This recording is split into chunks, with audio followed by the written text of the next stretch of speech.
بسم اللہ والحمد للہ والصلاۃ والسلام علی رسول اللہ۔ ایک سوال بہت زیادہ پچھلے ہفتے آیا ہے جس کا جواب دینا بہت ضروری ہے۔ سوال یہ ہے کہ شب برات کی حقیقت کیا ہے، شب برات کی فضیلت کیا ہے، اور اس میں کرنے والے اعمال کیا ہیں۔ دیکھیں، اس میں کرنے والے اعمال اور نہ کرنے والے اعمال یہ میں بتاتا ہوں آپ کو، اس کی فضیلت بھی بتاتا ہوں۔ شعبان کی 15ویں رات کو شب برات کہتے ہیں۔ شب برات میں نہ کرنے والے کام 5 ہیں۔ آتش بازی جو ہوتا ہے نا، آسمان میں پٹاخے وغیرہ پھوڑتے ہیں، جیسے نئے سال میں یا کوئی شادی وغیرہ یا کسی خوشی میں، آتش بازی نہیں کرنی۔ پٹاخہ بازی جو بچے شادی وغیرہ میں پھوڑتے ہیں گلیوں میں آگے پیچھے، یہ نہیں کرنی۔ بیان بازی، جیسے کسی مسجد میں جمع ہو گئے، اس رات کی فضیلت بیان کر دی گئی، پھر اس کے بعد کھانا کھایا گیا اور اس مجلس کو انعقاد کرنا واجب سمجھا گیا، اور لوگوں کو جمع کرنا، پھر کھانا کھلانا، یہ سب واجب ہے، مطلب یہ سمجھ کے کرنا۔ اس کو کہتے ہیں بیان بازی، یہ بھی نہیں کرنی۔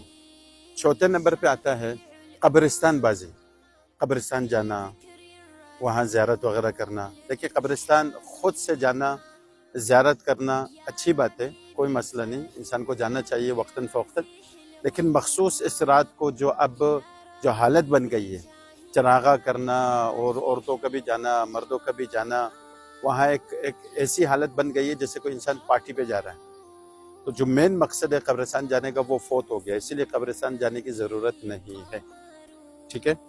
اور آخری چیز، خوراک بازی، خوراک بازی، جیسے مثال کے طور پہ کھانا بنا لیا، کسی کو دعوت دے دی، اس نے اس کو دعوت دے دی، اس نے اس کو کھانا بیچ دیا، اس نے اس کو حلوہ بیچ دیا، خوراک بازی نہیں کرنا ہے، کوئی ضرورت نہیں۔ یہ صحابہ سے بالکل ثابت نہیں ہے، آپ صلی اللہ علیہ وسلم کی زندگی میں ساری اعمال، جتنے بھی اعمال ہیں، یہ ثابت نہیں ہے، صحابہ سے ثابت نہیں ہے، تابعین سے ثابت نہیں ہے۔ تو یہ کرنا ایک بدعت ہے اضافی، یہ کوئی مسلمانی تہوار نہیں ہے۔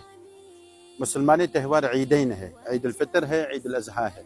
اس رات کو یہ جتنی بھی چیزیں ہیں یہ اپنی خود کردہ چیزیں ہیں، تو وہ ان ساری چیزوں سے اجتناب کیے جائیں۔ اچھا، اس میں جو کرنے کا ہے وہ ہے عبادت، وہ بھی اس کا بھی کوئی مخصوص طریقہ نہیں، مخصوص وقت نہیں کہ آپ کو اتنے رکعت پڑھنے ہیں، آپ کو فلاں صورت پڑھنی ہے، آپ کو رکوع میں فلاں تسبیح پڑھنی ہے، آپ کو جو ہے نا یہ نماز کے بعد ہاتھ رکھنا ہے، پھر فلاں پڑھنا ہے، ایسے کچھ بھی نہیں ہے۔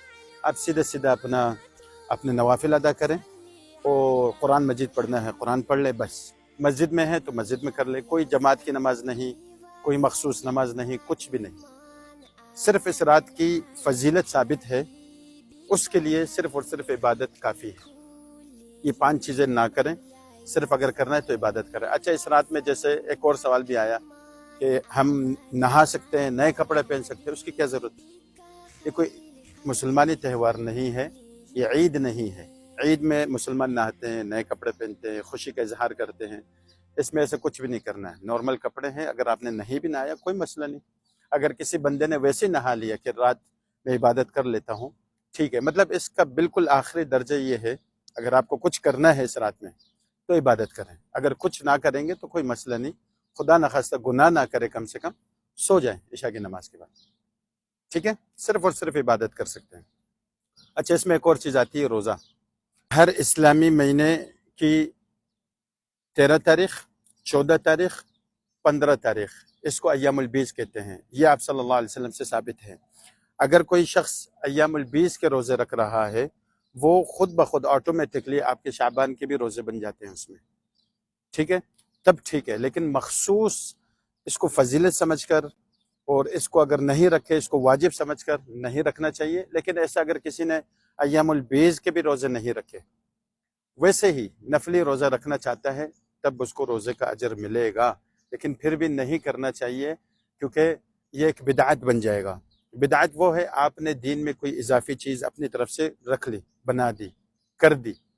اب وہ آپ کے بعد کی جو نسل ہے وہ آ کر دیکھے گا، والد صاحب نے تو روزہ رکھا تھا، ایام البیض کے وہ روزے نہیں تھے، وہ تو صرف شعبان کا ہی روزہ تھا، تو وہ اس پہ مزید پختہ ہو جائے گا۔ اس کے بعد جو نسل ہے وہ اس سے زیادہ پختہ ہو جائے گی، اس کے بعد کی جو نسل ہے، اس طرح کرتے کرتے کرتے اس کو واجب اور فرض کے درجے میں لے جائیں گے، تو اس کی ضرورت نہیں۔ اگر ایام البیض کے روزے رکھتے ہیں تو وہ آٹومیٹکلی آپ کے شعبان کے روزے بن جاتے ہیں. ٹھیک ہے، یہ 3-4 چیزیں تھی. بہت زیادہ سوال آئے تھے، اس حوالے سے میں نے کہا چلے تھوڑا سا اس حوالے سے کلیئر کریں. 5 چیزیں نہیں کرنی اور ایک چیز کرنی ہے، عبادت ہے، اور اس کے بعد روزہ جو ہے وہ روزے کی تفصیل میں نے آپ کو بتا دی. ریپیٹ کرتا ہوں دوبارہ لاسٹ میں، 5 چیزیں نہیں کرنی: آتش بازی، بیان بازی، پٹاخہ بازی، قبرستان بازی، خوراک بازی. السلام علیکم.